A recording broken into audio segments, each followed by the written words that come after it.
So we need to understand how answer engines think to be able to show up in them. And there's a couple different main ones, and there's ones being created every day. Who will be the front runner, and what LLM or large language model will take precedence moving into the future? What's up, everybody? David Feldman-Makrias back with you, and we're going to go over today what we're learning about how do the different answer engines actually optimize. Okay, and the main article we're going to go through is this one, but I wish it had the image in front of it. Yeah, I like this image. So check this image out. It says ChatGPT, Perplexity, Gemini, Claude, and DeepSeek, right? These are the main AI engines of today. And this article is how different AI engines generate and cite answers. Why is this important? What does it mean for your dealership, your local business, or your online store? And what can we do about it? So let's start to answer some of those questions right now.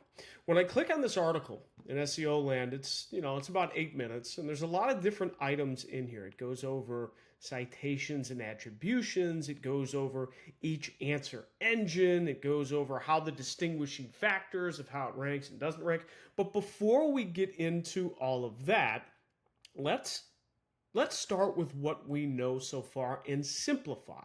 Okay, and I think a simplification of this PDF is just a great way to think about things.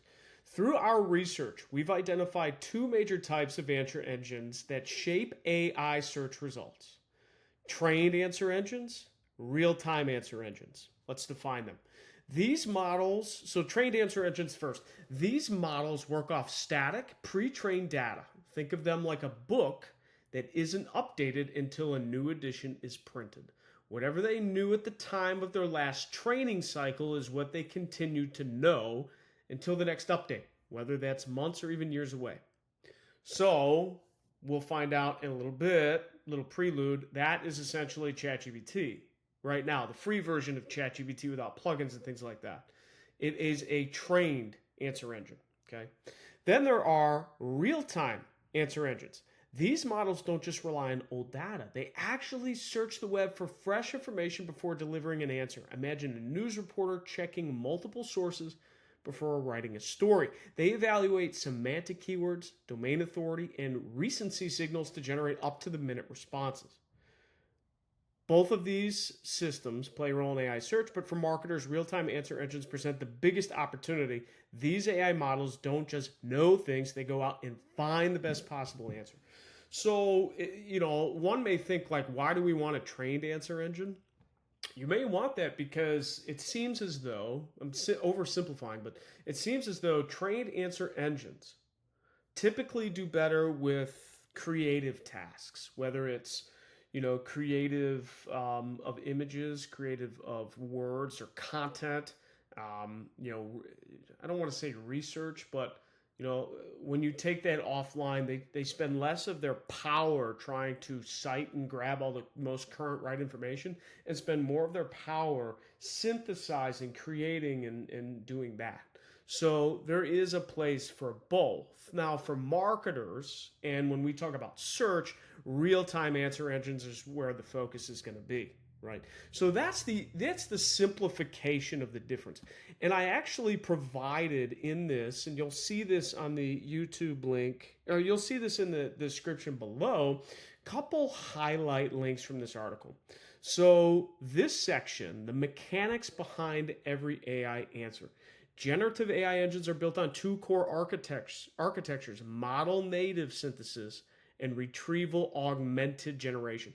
This is essentially, these two are essentially the complicated terms for trained answer engines and real-time answer engines, right? Trained answer engines are the model native synthesis. The engine generates answers from what is in the model, right?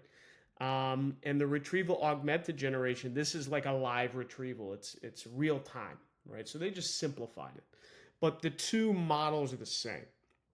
So when we talk about, when we talk about these five, because these are the big ones right now. This is the biggest in popularity and knowingness, relevancy.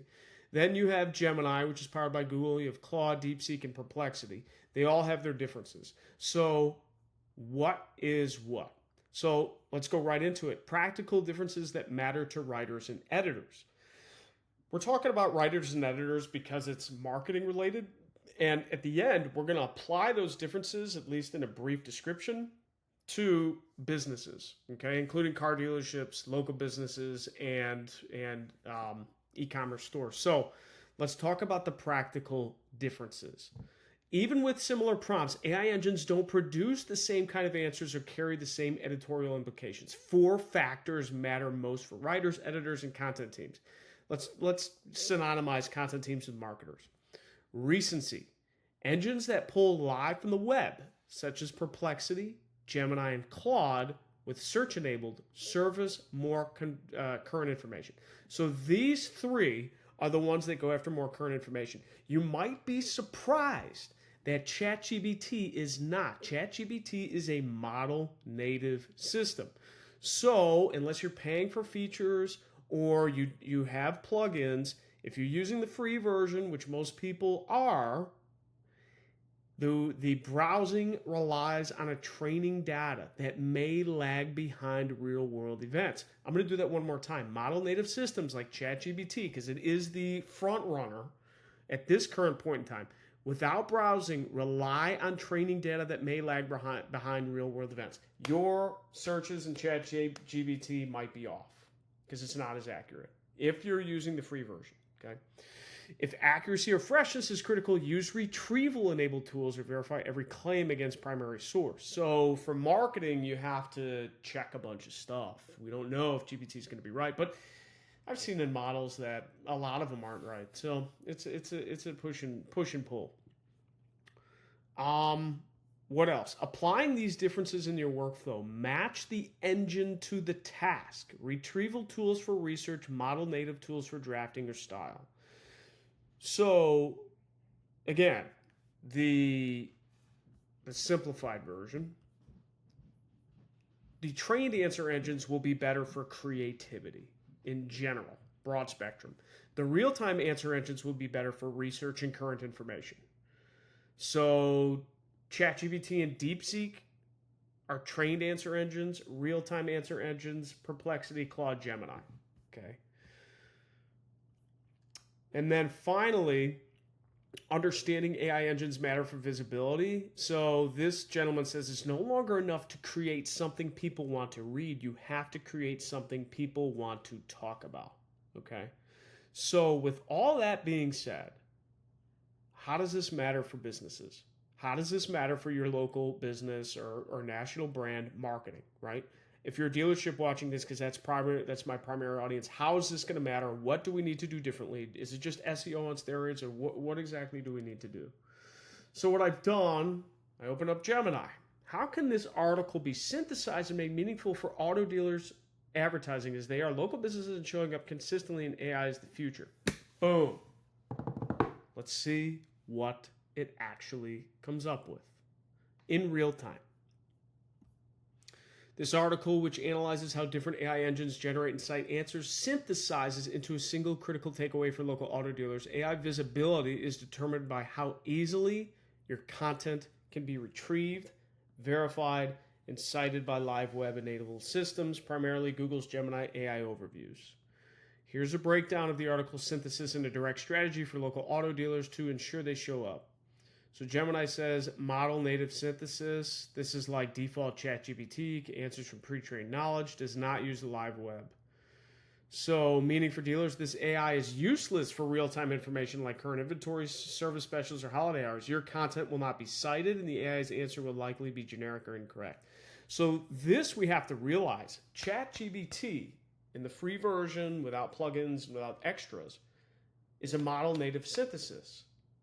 So therefore, when people use it to go look up what's the best dealer near me, they're probably going to not be correct all the time or most current all the time. So the Retrieval-Augmented Generation, the search first AI, this is the method used by Google Gemini and Perplexity. It performs live web search. Meaning for dealers, this is the only way to achieve consistent factual visibility in AI results. Your goal is to be the high quality, easily quotable source. So retrieval-augmented systems, you got to focus on RAG systems like Google Gemini, which heavily influences AI overviews. Prioritize Google's knowledge graph and local SEO.